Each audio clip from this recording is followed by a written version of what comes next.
Assalamualaikum warahmatullahi wabarakatuh. Saya akan kembali lagi membacakan suatu kisah misteri yang kali ini berjudul Ritual Penglaris Maklar Tanah. Cerita kali ini ditulis oleh Mbak Nafila. Nah, bagaimana ceritanya? Daripada kita penasaran, yuk langsung saja kita mulai ceritanya. Perhatikan baik-baik karena ceritanya akan segera saya mulai.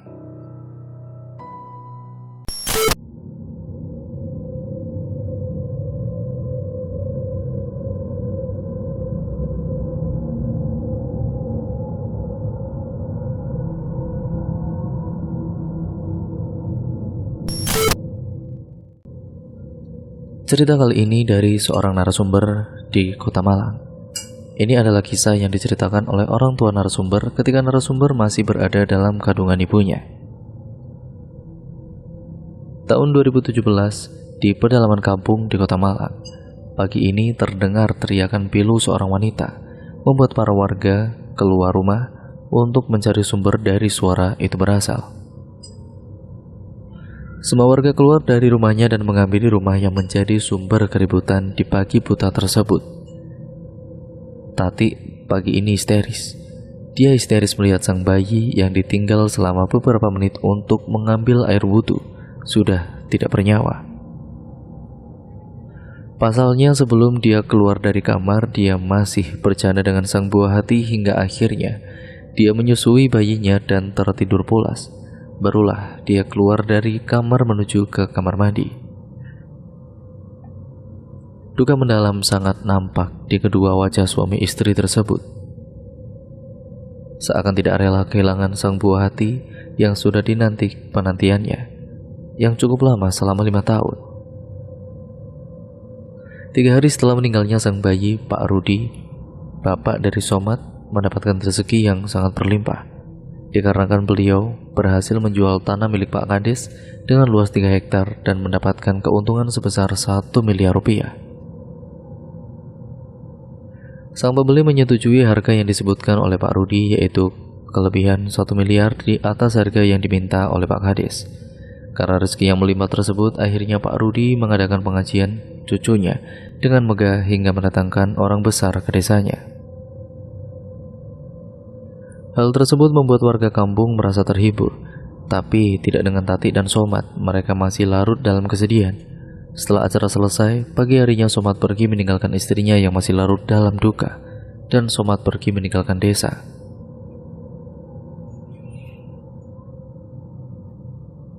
Kabar angin yang beredar di masyarakat setempat. Somad pergi dari istrinya karena kecewa dan lebih memilih wanita lain. Kabar tersebut terdengar di telinga Tati dan membuatnya sangat terpukul. Tati mengalami depresi berat. Yang mengurus Tati dengan sabar adalah ibu mertuanya. Seminggu sebelumnya Pak Kades tidak sengaja bertemu dengan Pak Rudi di kantor kepala desa. Pak Rudi hendak menanyakan surat-surat yang harus disiapkan untuk membuat berkas cucunya nanti. Dia mendengar sekilas pembicaraan Pak Kades dengan orang lain yang berada tidak jauh darinya. Iya, tanah yang di pinggir jalan besar itu, yang ada beberapa pohon jatinya, tolong dipaksakan. Luas tanahnya sekitar 3 hektar lebih.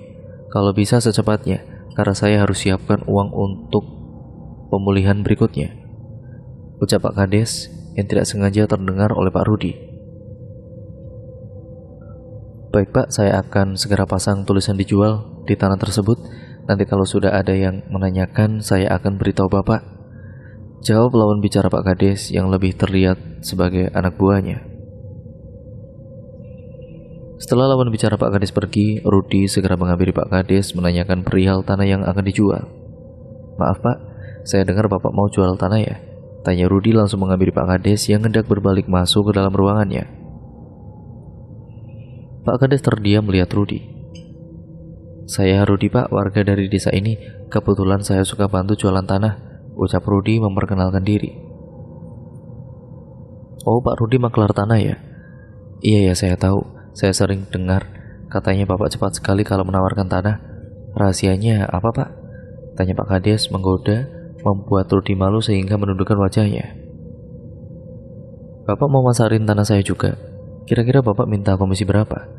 Tanya Pak Kades dengan penuh selidik. Maaf Pak, jika benar Bapak mau menjual tanah, saya hanya ingin tahu berapa harga jualnya. Nanti saya ambil keuntungan dari kelebihan harga yang Bapak sebutkan, ucap Rudi menjelaskan. Oh begitu, jadi bukan komisi ya, ucap Pak Kades menegaskan. Rudi pun menganggukkan kepalanya. Saya mau jual tanahnya sekitar 250 juta saja, jika Bapak berniat untuk bantu jual, ucap Pak Kades.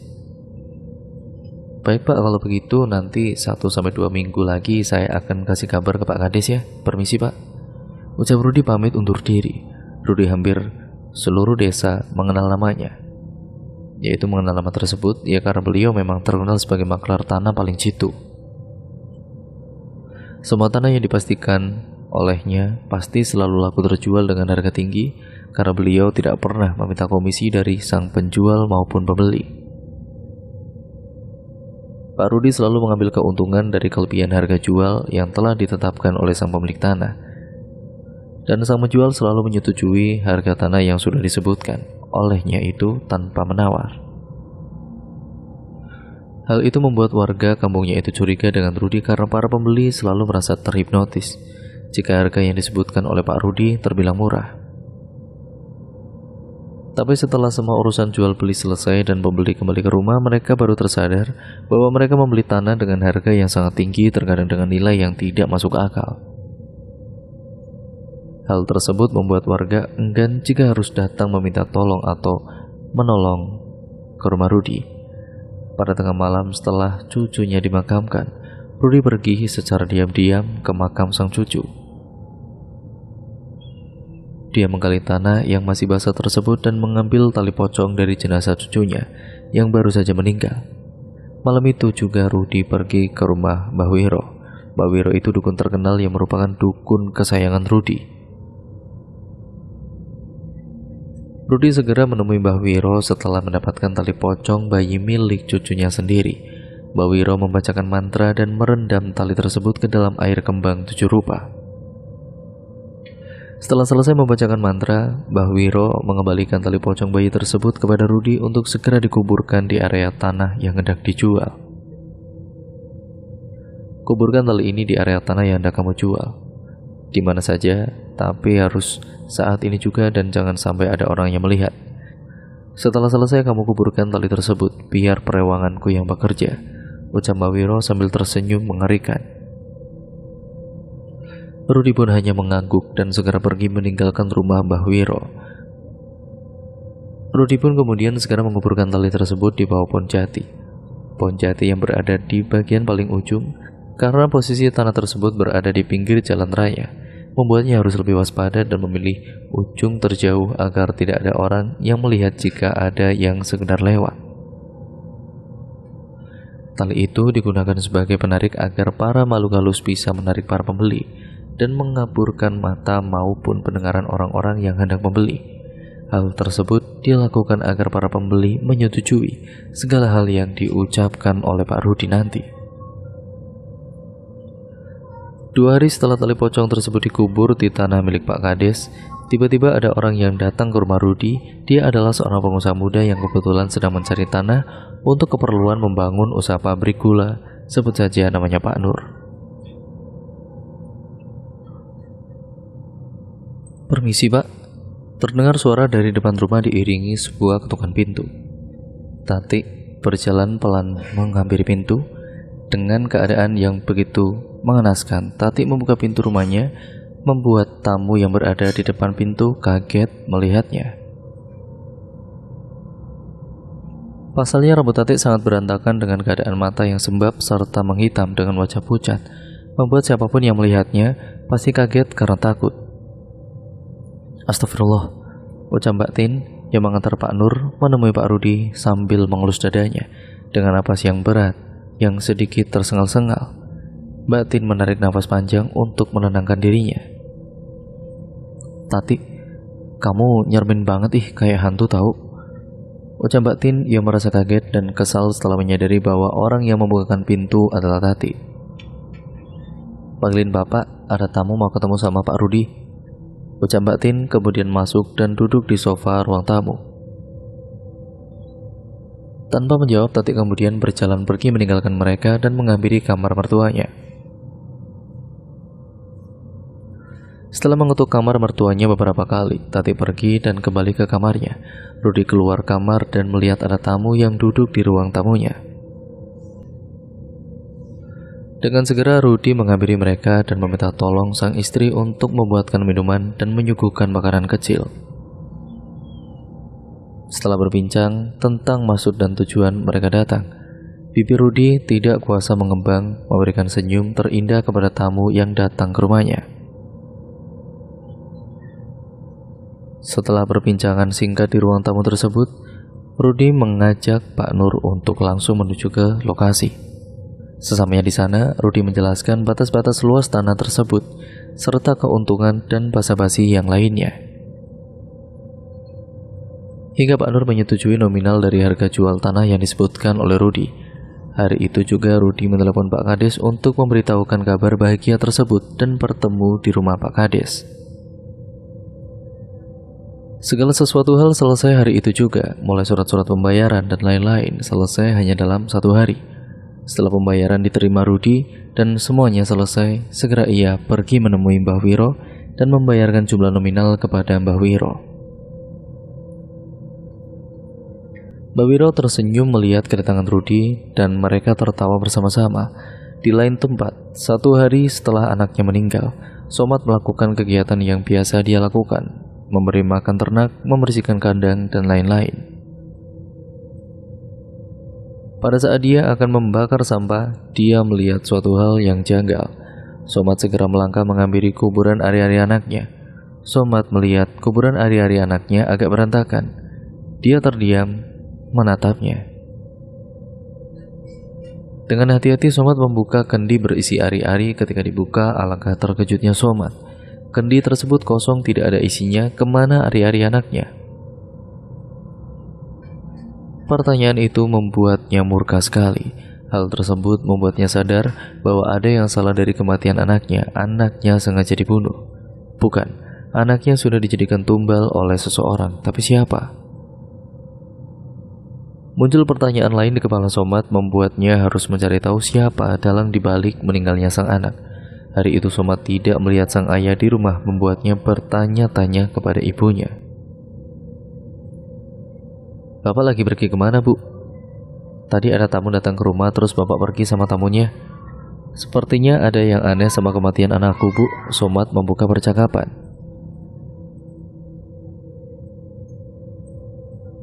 Sang ibu terdiam mendengar ucapan tersebut, membuat tangannya teriris pisau. "Aduh," ucap sang ibu meringis karena jarinya teriris pisau. "Ibu hati-hati, pisaunya tajam loh, Bu," ucap Somad menghampiri sang ibu dan menyiram jari ibunya yang berdarah dengan air bersih, kemudian memasukkannya ke dalam mulutnya. Sang ibu melihat wajah Somad dengan penuh iba dan sedih.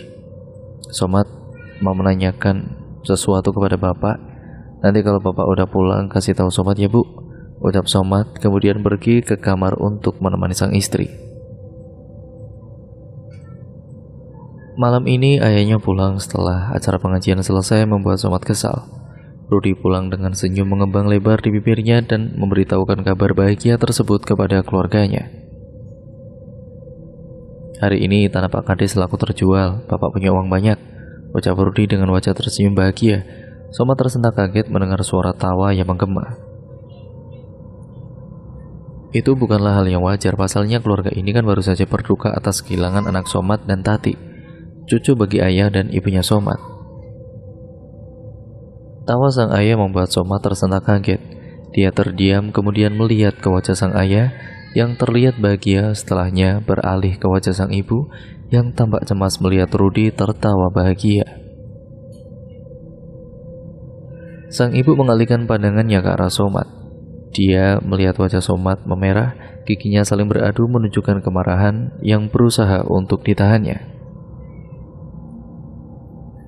Malam itu sang ibu menghampiri Somad yang menangis memeluk Tati. Somad memeluk Tati dengan sangat erat. "Maafkan aku," ucap Somad lirih di telinga Tati. "Nak," sang ibu memanggil Somad di depan pintu. Melihat sang ibu Somad menangis lebih kencang, sang ibu menghampiri Somad dan memeluknya sangat erat. "Kenapa, Bu?" tanya Somad dalam tangisannya.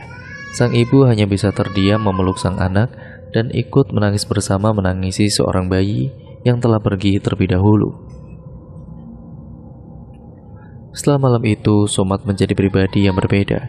Somad mudah sekali marah kepada ayah dan ibunya. Suasana di rumah itu sudah berbeda dan benar-benar sudah berubah. Di pandangan masyarakat, Somad dan Tati tidak bisa menerima kematian buah hati mereka, membuatnya berubah, depresi, dan menakutkan para warga sekitar. Hingga di hari ke-7, Somad pergi meninggalkan desa. Sebelum pergi, dia memeluk sang istri, meminta maaf atas segala yang terjadi, dan berpamitan bahwa mungkin dia tidak akan kembali lagi.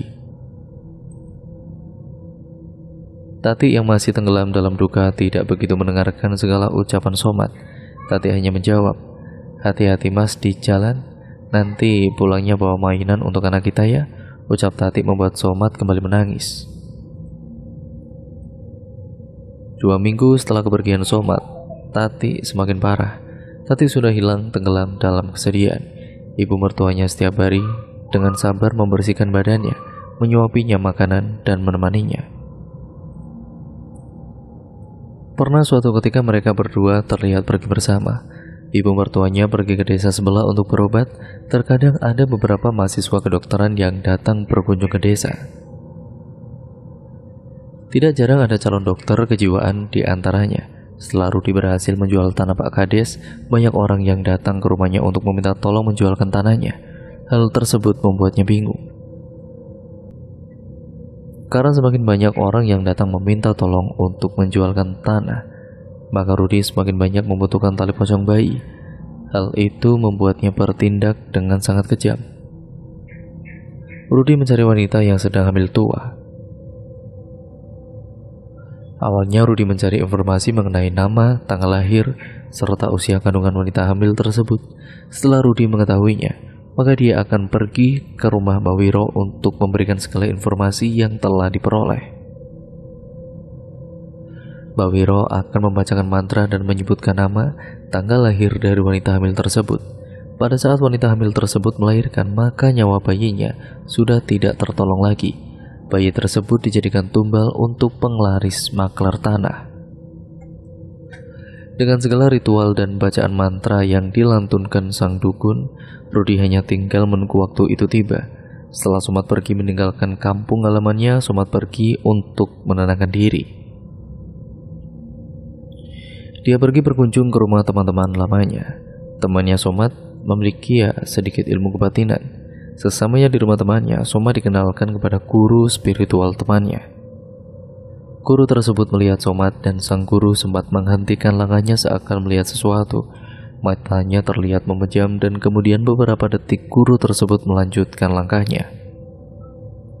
"Sabar." Hanya satu kata yang keluar dari mulut sang guru ketika menghampiri Somad yang masih terdiam menunduk. Seolah guru tersebut mengetahui penderitaan yang dialami oleh Somad. Mendengar kata sabar membuat Somad menangis terseduh-seduh. Sang guru selalu menasihatinya dan memintanya untuk bermeditasi agar hatinya tenang. Dengan perlahan rasa amarahnya menghilang. Sang guru selalu menasihatinya dan memintanya untuk bermeditasi agar hatinya tenang. Dengan perlahan rasa amarahnya itu pun menghilang. Setelah keadaan hati dan jiwanya Somad tenang, sang guru menjawab semua pertanyaan yang ada di hati Somad. Somad hanya bisa terdiam dan menangis ketika mendengar semua penjelasan dari sang guru. Karena ternyata apa yang dicurigai olehnya memang sebuah kenyataan yang harus dihadapi. Somad berencana untuk pulang ke rumahnya. Dia memantapkan hatinya. Somad ingin mengembalikan ayahnya ke jalan yang benar. Hari sudah gelap pada kala itu. Somad berdiri di bawah pohon di ujung jalan. Dia melihat rumahnya dari kejauhan. Dengan hati yang mantap dia melangkahkan kakinya, akan tetapi dia melihat seseorang berjalan keluar dari rumahnya. Somad melihat punggung yang tidak asing baginya. Somad mengikutinya dengan hati-hati dari belakang. Somad mengikuti sosok tersebut dan terdiam mematung sejenak. Somad mengangkat kepalanya dan membaca papan yang berada di atasnya. Pemakaman umum. Somat menajamkan mata dan juga memejamkan matanya. Dia juga menghela nafas kemudian melanjutkan langkahnya. Somat mendengar suara seperti hantaman benda ke tanah. Dengan perlahan dia menghampiri sumber suara tersebut dan bersembunyi di balik pohon asem yang besar. Somat memperhatikan laki-laki tersebut sedang membongkar makam yang masih basah. Itu adalah makam baru, terlihat dari taburan bunga segar yang berada di sekelilingnya dan tanahnya pun masih merah basah.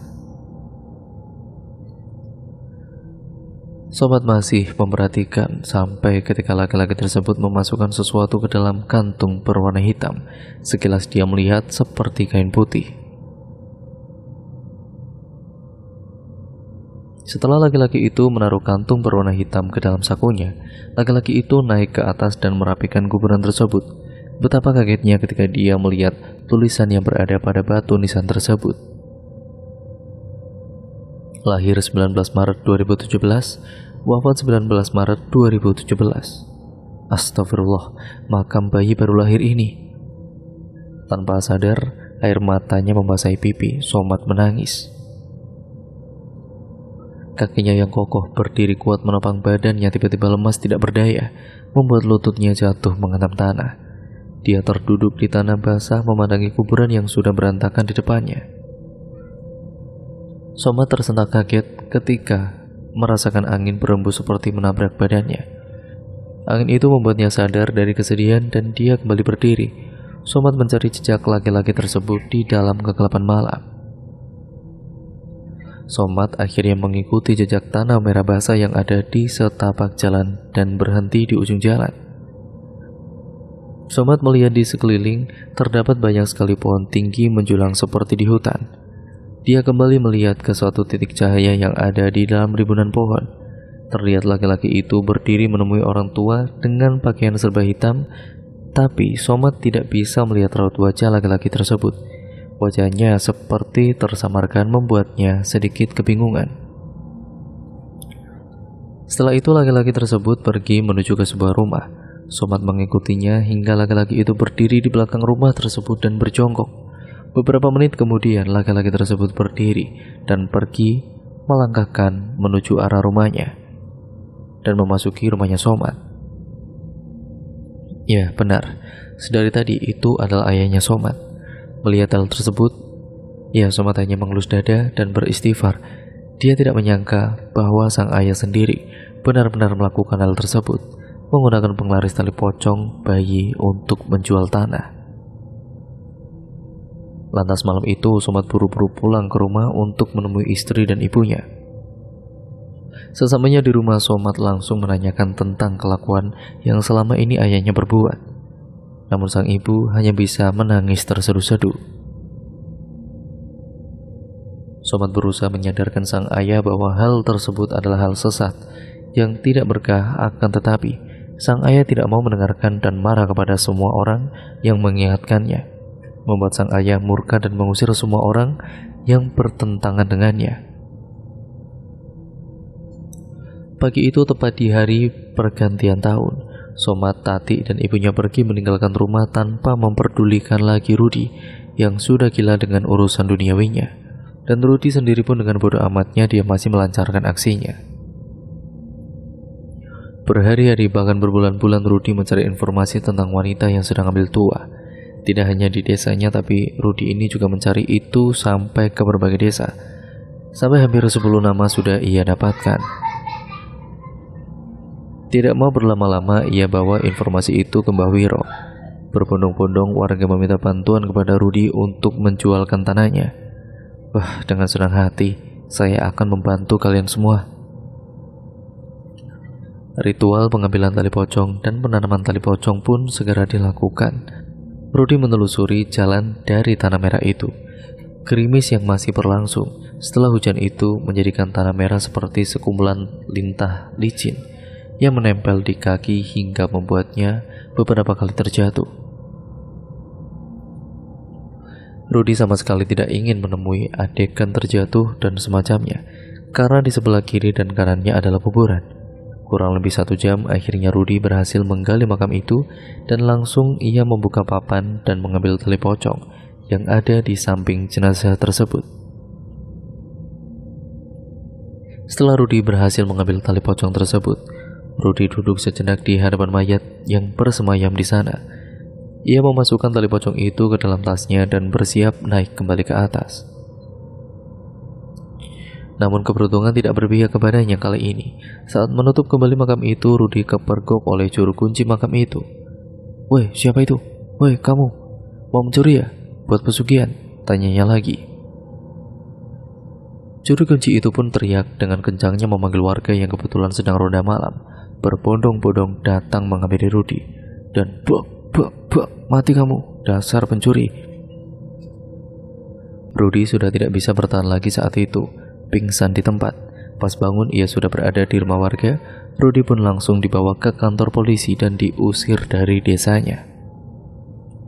Sampai singkat ceritanya, Rudy yang hidup sendirian tanpa ada yang mengurus dan entah di mana tidak ada yang tahu. Sampai ada salah satu waktu, Rudy ditemukan oleh warga yang mencium bau tidak sedap ketika melintas di depan rumah dengan pagar tinggi. Rudy sudah tidak bernyawa lagi, bahkan mayatnya sudah berlendir dan bau sekali. Menurut informasi biasanya, Rudy ini menebalkan bayi untuk penglaris dilakukan ketika bayi masih berada di dalam kandungan sang ibu. Kehamilan harus sudah masuk usia kandungan 8 bulan atau akan segera melahirkan. Pelaku harus mencari tahu nama, tanggal lahir, serta nama ayah dari wanita yang sedang hamil tersebut untuk disampaikan kepada sang dukun. Jika hal tersebut dilakukan, maka wanita yang hamil tadi itu akan melahirkan bayi dengan keadaan sudah tidak bernyawa. Tapi jika ingin mengorbankan bayi yang sudah lahir, harus mengambil ari-ari dari bayi tersebut. Hal tersebut memiliki resiko yang sangat tinggi karena ari-ari bayi biasanya dikuburkan di sekitar rumah dan dijaga oleh keluarga mereka. Apalagi tempo lalu, Rudy ini ketahuan telah mencuri tali pocong bayi yang baru saja meninggal. Oleh karena itu, Rudy harus menerima resiko dari kegagalan itu dan ia ditemukan dengan keadaan yang sangat mengenaskan tanpa ada keluarga yang di sampingnya. Dan cerita pun akhirnya selesai sampai di sini ya teman-teman. Terima kasih untuk kalian semua yang sudah menyimak video kali ini dan cerita kali ini. Semoga kalian terhibur dengan konten-konten di channel ini dan cerita kali ini ya teman-teman. Untuk kalian yang penasaran bagaimana cerita selanjutnya, kalian harus stay tune terus di channel ini.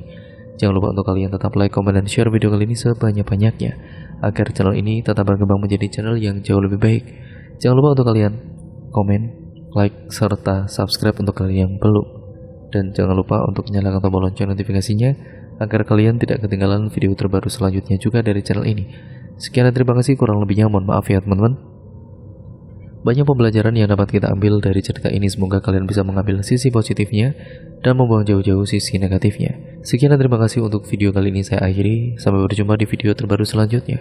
Wassalamualaikum warahmatullahi wabarakatuh.